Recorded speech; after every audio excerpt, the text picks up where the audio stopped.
Hi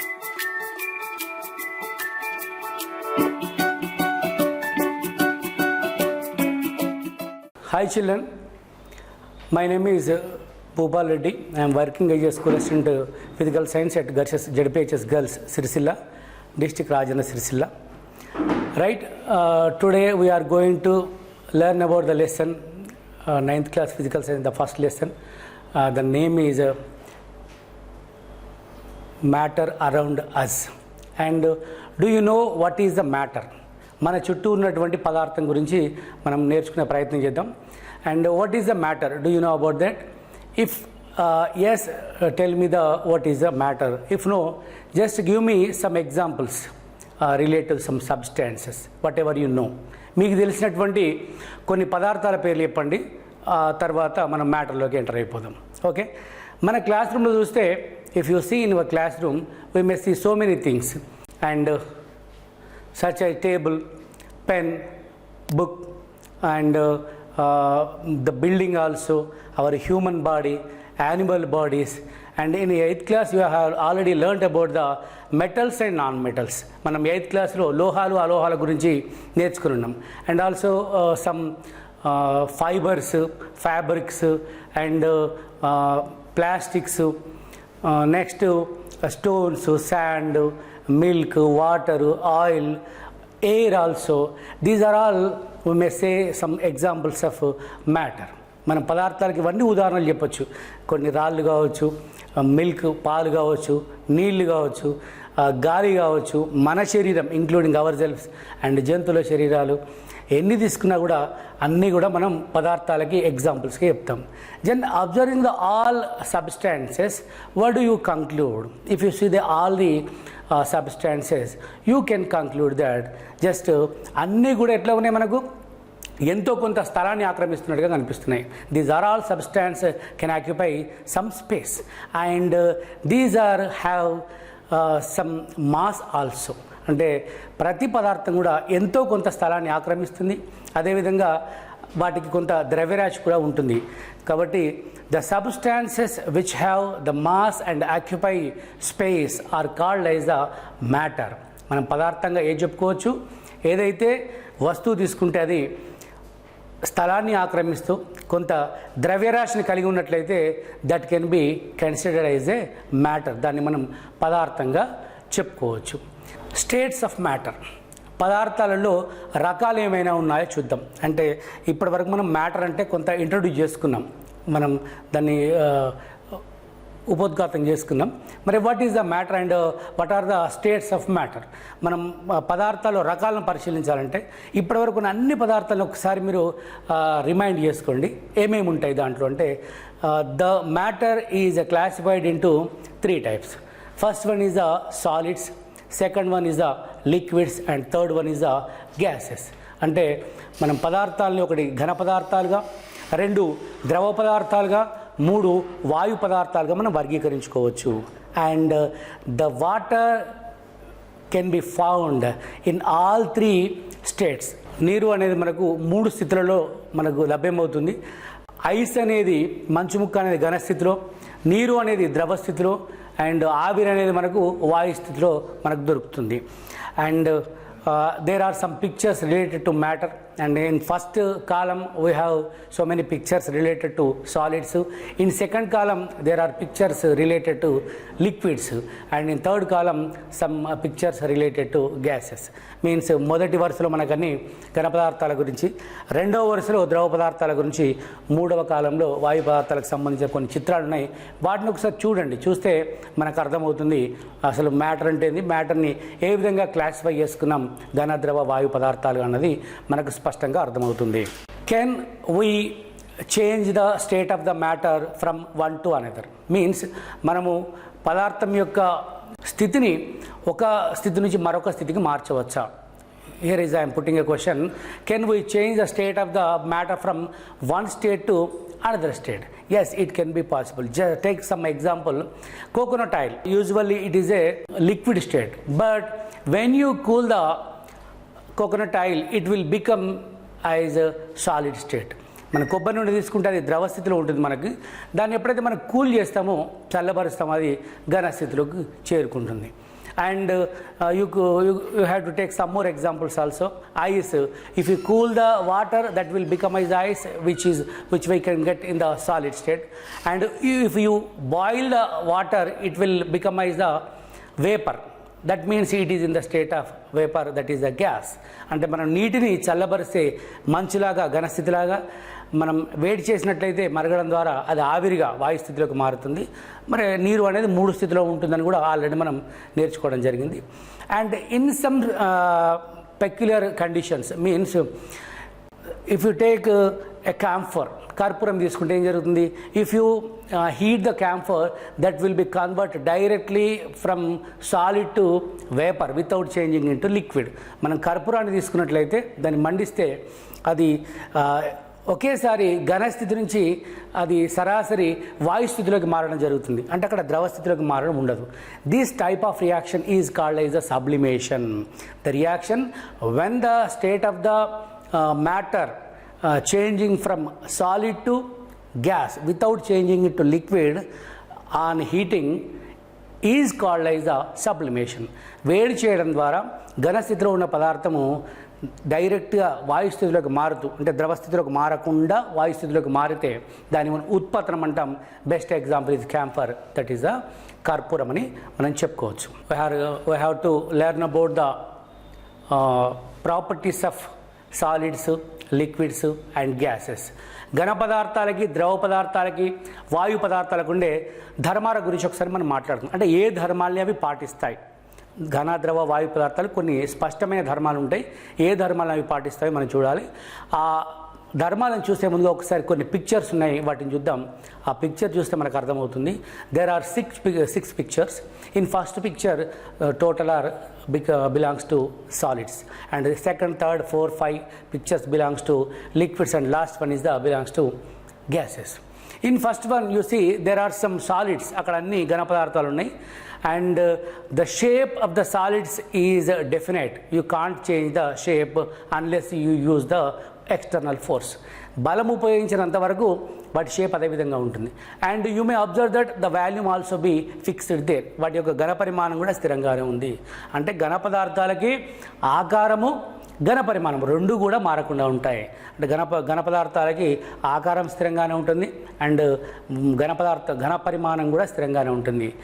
వాయు పదార్థాల విషయానికి వస్తే you can change the shape. If you insert the gas into the balloon, the shape of gas is same like as the balloon. If you allow the air from the balloon to outside, that will occupy the total entire space. That means ఆ గాలి అంతా కూడా విస్తరిస్తుంది. అంటే గాలికి ఒక నిర్దిష్టమైన ఆకారము లేదు, నిర్దిష్టమైన ఘన పరిమాణము లేదు. ఇక్కడ సాలిడ్స్కి ఏమో నిర్దిష్టమైన ఆకారం ఉంది, ఘన పరిమాణం ఉంది. whereas gases have no definite shape and fixed volume. And come to the liquids. Liquid విషయానికి వస్తే if you take the water, 100 ml of water and fixed amount of water, and I pour the water into the 4 vessels given in the pictures, and you observe that the shape of the water is sometimes it may be appear as the glass, and sometimes it will be appear as the conical flask. In sometime some other shape will be displayed visible there. That means మనం నీటిని ఏ పాత్రలో పోస్తే ఆ పాత్ర ఆకారాన్నే కనిపిస్తుంది, కానీ దానికి స్పష్టమైన నిర్దిష్టమైన ఆకారం అంటూ లేదని చెప్పొచ్చు. But if you think about the volume, మన నీటి యొక్క వాల్యూమ్ చూస్తే we have taken 100 milliliters of volume. That means it is a fixed volume. అంటే నీటికి ఘన పరిమాణం అనేది స్పష్టంగా స్థిరంగానే ఉంది, కానీ ఆకారం మాత్రం మారుతుంది. Then you are observing of these pictures you can conclude that solids have definite shape and fixed volume. ఘన పదార్థాలకి నిర్దిష్టమైన ఆకారం ఉంటుంది, ఘన పరిమాణం ఉంటుంది. Liquids have no definite shape but fixed volume. ద్రవ పదార్థాలకి నిర్దిష్టమైన ఆకారం ఉండదు, ఏ పాత్రలో పోస్తే ఆ పాత్ర ఆకారం ఉంటుంది, కానీ ఘన పరిమాణం మాత్రం స్థిరంగా ఉంటుంది. And in case of gases they have neither A definite shape Nar A fixed volume. అంటే వాయు పదార్థాలకి ఆకారము నిర్దిష్టంగా ఉండదు, ఘన పరిమాణం కూడా నిర్దిష్టంగా ఉండదని మనం కంక్లూడ్ చేసుకోవచ్చు. And next property, come to the next property, that is a compressibility. Do you ever hear about the compressibility? That means sampidyata. And if you see, if you take a syringe and draw the piston of the syringe like this, and to allow the air into the syringe, and just you close the nozzle of the syringe and just you have to press again. What do you observe? Then the air inside of the syringe will be compressed there. That means the volume will be decreased there. And if you can do with water also. If you take the water inside the syringe and do the same thing, there the water volume also slightly decreased. అంటే మనము సిరంజిని తీసుకుని దాని వెనుక ఉన్నటువంటి ముషలకాన్ని వెనక్కి లాగితే లోపలికి గాలి వచ్చేస్తుంది. ఇప్పుడు నాజిల్ దగ్గర మనం వేలు పెట్టేసి వెనక ముషలకాన్ని నొక్కేస్తే లోపల ఉన్న గాలి పరిమాణము ఏమవుతుంది? తగ్గుతుంది. That means the volume of the air is decreased there. And also మనము నీటితో కూడా చేస్తే అదే ప్రక్రియ కొనసాగిస్తే దాని ఘన పరిమాణాన్ని కూడా కొంచెం తగ్గించవచ్చు. But you can do with the solids by applying the small amount of force. కొంత బలాన్ని ఉపయోగించి ఘన పదార్థాలు ఈ విధంగా చేయలేము. బట్ ఏమైనా ఘన ద్రవ వాయు పదార్థాలని మనం కంప్రెస్ చేయొచ్చు. But you can say gases are highly compressible than liquids and solids. అంటే వాయు పదార్థాలు అనేవి ఘన పదార్థాల కంటే ద్రవ పదార్థాల కంటే ఎక్కువగా సంపీడనం చెందుతాయని మనం గుర్తుంచుకోవాలి. మనం డైలీ లైఫ్లో చూస్తుంటాం సిఎన్జి అని మనం వింటాం. Do you know about the CNG? CNG means compressed natural gas. There is a picture, you observe that. CNG means compressed natural gas, and you may see that cylinder in vehicles. CNG is a gas, and it is used as a fuel for automobiles. And you can see the LPG also. LPG is liquefied petroleum gas. It is also a fuel, and it is used for the cooking purpose only. These two are fuels used for different purposes. అంటే CNG అనేది మనం వాహనాలకు ఇంధనంగా వాడితే LPG అనేది ఇంట్లో వంట చేసుకోవడానికి వాడతాం. వీటిలో జరిగేది ఏంది? Large amount of gas is compressed into small amount of area, small amount of volume into the cylinders to make the cylinders portable. ఈజీగా తీసుకుపోవడానికి ఏం చేస్తున్నాం? We have to compress the all gas into the small amount of gas. అంటే ఎక్కువ ఘనపరిమాణం ఉన్న గ్యాస్ని, వాయువుని తక్కువ ఘనపరిమాణంలోకి తగ్గిస్తున్నాం. This is called as a compressibility. Means compressibility is nothing but it is the property of the matter to be reduce it's volume or size by applying pressure. అంటే మనం పీడనాన్ని ఉపయోగించి పదార్థం యొక్క ఆకారాన్ని, ఘనపరిమాణాన్ని తగ్గించినట్లయితే దాన్ని మనం ఏమని పిలుస్తాం? సంపీడ్యత అని పిలుస్తాం. It is called as the compressibility. Next, coming to the another property of the solids, liquids and gases. What is that one? That is the diffusion. And what is diffusion? Let us observe. Ask your friend to come to near to you and give him a incense stick. That means agarbatti ataniki icheyandi. Unlit incense stick, ఏం అంటి ముట్టించకుండా దాన్ని ఇచ్చేయండి. And ask him to go for a distance and stand at a corner of the room, and next light the incense stick, agarbatti antinchanడి. What do you observe? After some time you may feel the smell of the incense stick. That means the scent, the smell and the smoke will spread all over the room. That will reach to your nose also. అంటే అగరబత్తిని చూస్తున్నటువంటి వాసన కావచ్చు, పొగ కావచ్చు, ఆ room అంతా విస్తరించింది, నీ ముక్కు వరకు కూడా చేరింది. This is like the diffusion. అంటే దీన్నే మనం డిఫ్యూజన్గా చెప్పుకోవచ్చు, వ్యాపనము అని. దానికి ఒక డెఫినేషన్ లాగా చెప్తే మనం ఏమని చెప్పుకోవచ్చు? Diffusion is a property of the matter and the particles in the matter that moves from one place to another place. అంటే పదార్థంలో ఉన్న కణాలన్నీ కూడా ఒక ప్రదేశం నుంచి మరొక ప్రదేశానికి చలనంలో ఉన్నట్లయితే వెళ్ళినట్లయితే దాన్ని మనం వ్యాపనంగా చెప్పుకోవచ్చు. Some example, take some example there, and here is a in the picture you have to see in the picture, you have to observe there, and there is a round bottomless conical flask. It is about 250 ml, and 2/3 of water is taken in that flask. అంటే ఆ round bottom ఫ్లాస్క్లో మనం 250 ml వాటర్ని 250 ml amount of volume of ఫ్లాస్క్లో 2/3 of వాటర్ని మనం నీటిని తీసుకున్నాం. And now you have to put some drops of potassium permanganate. Do you hear about the potassium permanganate? What is the formula of that one? KMnO4. Potassium permanganate ద్రావణాన్ని 2 లేదా 3 చుక్కలు 2 and 3 drops of potassium permanganate is added to the water taken in the round bottomed flask with the help of dropper along the sides of the conical flask, round bottomed flask. అంటే ఆ flask యొక్క అంచుల వెంబడి మన dropper సహాయంతో 2-3 చుక్కలు దాంట్లో potassium permanganate వేద్దాం. What do you observe there? You observe that some colour will be mixed up in to the water. అంటే దాంట్లో మనకు ఒక కలర్ అనేది మిక్సప్ అవుతున్నట్టుగా కనిపిస్తుంది. After some time you may observe that the entire water will be change in to a colour. What is the colour of that one? Just you guess that one. What is the name of that colour? ఆ colour ఏ రంగులో ఉందో చెప్పండి. Yes, that is the purple colour. Purple కలర్లోకి మారింది. And that is the because of KMnO4 potassium permanganate. Okay, you can do this some other color also. This is a like diffusion of liquid into liquid, and you can take also crystals of potassium permanganate. అంటే potassium permanganate crystals కూడా వేసి చూస్తే same thing will be happened. Same ఇంతకుముందు ఏదైతే జరిగిందో అదేవిధంగా మొత్తం రంగంతా దాంట్లో వ్యాపిస్తుంది. And you take some other example, soda. మనం బయట బజార్లో సోడా తాగుతాం. In that soda what you observe?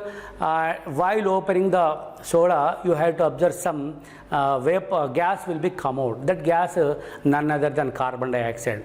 In that soda, what is diffused there?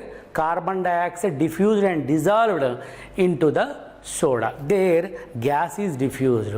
And in the previous activities, KMnO4 crystals means solid dissolved, and KMnO4 liquid means liquid is dissolved.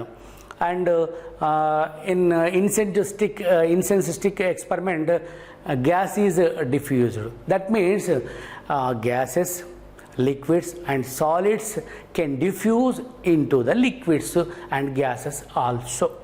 Okay, and here you can say that the rate of diffusion of gases is higher than solids and liquids. అంటే మనకి చూస్తే వాయు పదార్థాల్లో వ్యాపనం వేగం rate అనేది ఘన పదార్థాల కంటే ద్రవ పదార్థాల కంటే చాలా ఎక్కువగా ఉంటుంది అనేది దీని యొక్క కంక్లూజన్. నెక్స్ట్, మరి డిఫ్యూజన్ అనేది మనకు డైలీ లైఫ్లో ఎక్కడైనా అప్లై అవుతుందా? The applications of diffusion, where do you see the diffusions? We can see the diffusion in our daily life. First, oxygen and carbon dioxide both dissolve and what you call diffuse in water to support the survival of the aquatic animals and plants also. They can be survived by the oxygen and carbon dioxide. Due to the oxygen and carbon dioxide diffuse and dissolve into the water. అంటే మనకు నీటిలో oxygen carbon dioxide వ్యాపారం చెందుతాయి, కలిసిపోతే కరిగిపోతాయి. అప్పుడు నీటిలో నివసించే జలచరాలు అంటే చేపలు లాంటివి, తాబేలు లాంటివి కూడా అండ్ మొక్కలు దాంట్లో ఉండేవి బతకడానికి అవకాశం ఏర్పడుతుంది. అండ్ ఫర్ అస్ మన విషయంలోకి వస్తే